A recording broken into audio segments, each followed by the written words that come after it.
Richard, we'd like to know your thoughts on the 10-year anniversary coming up for the Cronulla Riots. It's a very controversial issue, and we'd just like to sort of ask the locals, and it's really important that the real story gets out, because in the mainstream media it's not told. And how do you feel about the 10-year anniversary and actually what happened on that day on the 11th of December 2005? Well, the truth of the matter is that the truth has never been disclosed by the media.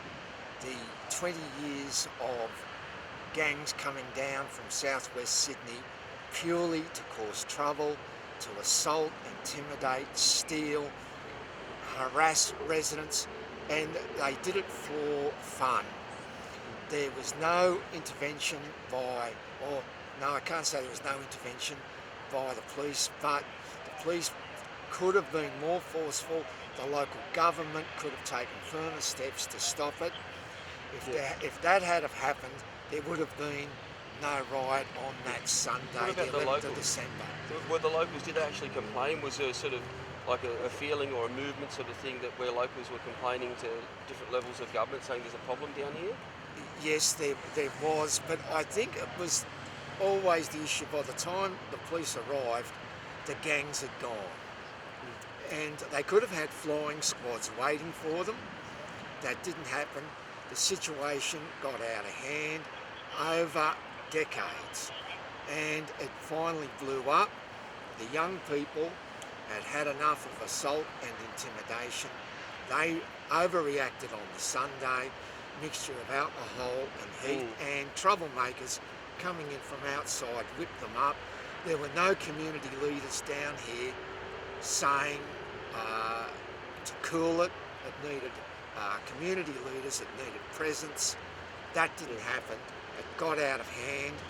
But the revenge attack on the Monday night was far worse, and the gangs coming down from southwest Sydney could have been stopped from getting to Cronulla. It just wasn't Cronulla that And what was the scenes like? Because I remember they called them the Lions of Lebanon, and there were text messages getting around. What was it like, that sort of in the retaliation attacks? Well, the area was just totally unsafe. People being knifed in the streets, bashed, and it was sheer self-indulgence on the part of those people coming down from southwest Sydney doing it. And really, it brings no credit to the police. The police had used their batons on protesters down at Cronulla Railway Station the day before. Where were they on the Monday night? They should have expected it. It was a disgrace. If that had happened, a reverse of that had happened, with gangs going over here over to southwest Sydney, yes, the authorities would have intervened. If there had been one weekend where what Cronulla copped for 20 years had have happened, was it for that one bad? weekend, it went on, build up over 20 years. Yes. I witnessed incidents myself. I was hassled twice. And do you feel it was racially motivated? Do you think that because there's a strong Australian population down here, especially Anglo-Australian, do you feel it was racially motivated? Like the Sydney gang rapes, they were definitely racially motivated. As much as the left tries to put spin on it and say they weren't, we know that those youth, they targeted white Australians, and they said that. And it's pretty clear that it was racially motivated. Do you feel that here, what happened here was a similar sort of thing, that they were targeting people because of their ethnicity? Definitely. They were gangs from southwest Sydney. Their ethnicity was self-evident. They proclaimed it, and there was a very strong racial hostility angle to it, as well as being, it was chauvinism out of control, and self-indulgence out of control. And the community just took it for long enough until they blew up on that weekend. And as I said, there was no one with any authority down here in the community to come and cool the passion. And what about the lifesavers? There was the incident of a couple of lifesavers, local lifesavers, getting bashed on the beach. you know, that's a pretty serious matter. And, you know, yeah, sort of how do you feel that that would have had a lot to do with it, push people over the edge? It was the spark Yes. for it. And that, as I recall, led to a lot of social media, texting. And it was a young people's thing. They'd had enough, and they assembled in the park down here at North Cronulla. But without direction from our community leaders, it got out of hand, and that should never have happened. Yes, yeah. And what about the state government? Because I think it was the Yema government back then. They pretty much sat on their fingers and tried to cover it up, and same with the mainstream media. And I think But Morris Yema was the minister for, was the premier, and he was the member for Bankstown, and that is the electorate is where these gangs from southwest Sydney were coming from. But he did not handle it objectively. He did not apportion the blame as it should have been done. He came down here to Cronulla and threatened the residents with maximum policing, which we got. It was southwest Sydney that needed the maximum policing, because as soon as those gangs stopped coming, there was no longer a problem. Very true. And what about coming up to the 10-year anniversary? What are your feelings to that? Do you think that Australians have a right to come down here and mark that, you know, important date, whether some Australians don't like it? Well, they ought to come down here Yes. and hold a funeral for the truth, because the truth has never been portrayed in the media, not objectively, not the whole story. Yes. The program SBS did about it all the time in Punch Bowl, and the two part episodes about the Cronulla Riots were grossly unfair, grossly distorted, and were biased in favour of the community from southwest Sydney. That was the provocateur of it. It made the victims the guilty party, when the victim was never given the opportunity to give its side. I wrote extensively to SBS pointing out the facts that go back to 1998 with the Menai riot. And there was... What happened back then in the Menai riot? There was gangs from southwest Sydney going to Menai, deliberately causing trouble. There was an incident with the police. They were arrested. Ethnic gangs from southwest Sydney? Yeah, they were from southwest Sydney. And they were arrested and charged, but the charges were all dismissed up at Southern Local Court. I was up there. I witnessed part of what happened that day. If those gangs had been stopped then, what happened here in December 2005 would not have occurred. Right. After 2005, the very next year, what did you have? You had state rail drivers refusing to take Bulldog supporters to games because of the damage and the trouble they were causing. Kaiser Trad, the spokesman of that community, came out and said it was all a result of disadvantage. But I don't see that those communities are disadvantaged. I see them as being just self-indulgent. And they are able to use this aspect that they are a poor ethnic just being bullied by the authorities as an excuse to always be able to avoid responsibility. It's about time the truth came out. Absolutely. Do you think, more broadly speaking, that Islam is compatible to the Australian way of life? I think that's the answer to that is self-evident. Is it multiculturalism, sort of that belief that all cultures are equal, and the government believes that, and they say, well, it's a bit of a bumpy ride, but we have to accommodate these people. They might do things unsavoury. Everyone is welcome in the country. Everyone's welcome at this beach. Everyone's welcome in Cronulla. Everyone's welcome in the Shire and welcome in Sydney. But they don't have to be welcomed, and they should not expect a welcome when they come to deliberately cause trouble and to provoke incidents. When they come deliberately to cause trouble, because that's what they do. That's how they get their enjoyment. And also, it's about time the ABC and SBS did a counter program to tell the whole story, Yes. to balance the bias and the social harm that they did with those programs all the time in Punchbowl. Absolutely. Of course, it's putting out an untruth, Yes. and it is no good for that community, and it's no good for the country. That's a program that's so manifestly biased Yes.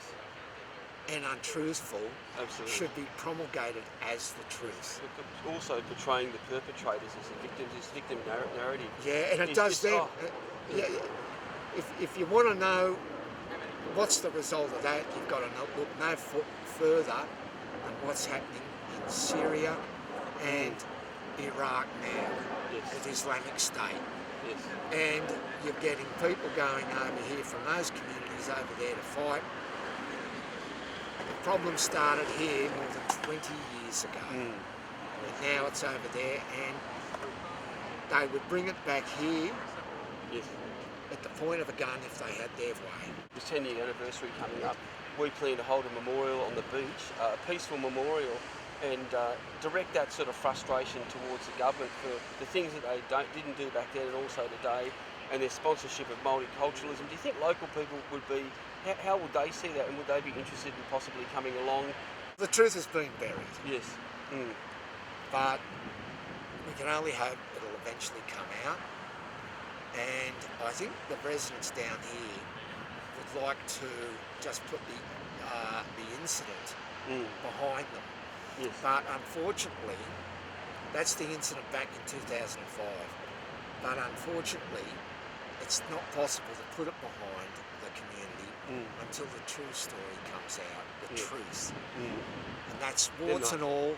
It's exactly the right. fault of the Yes. the people down here Yes. on that day, but also the 2 decades of harassment, intimidation on weekends in summer from gangs from southwest Sydney Yes. that eventually build up and exploded on that weekend. Yes. Until that comes out, Yes. Do you there think won't then be it's any. possible There won't be any to closure. have some sort of healing process after that?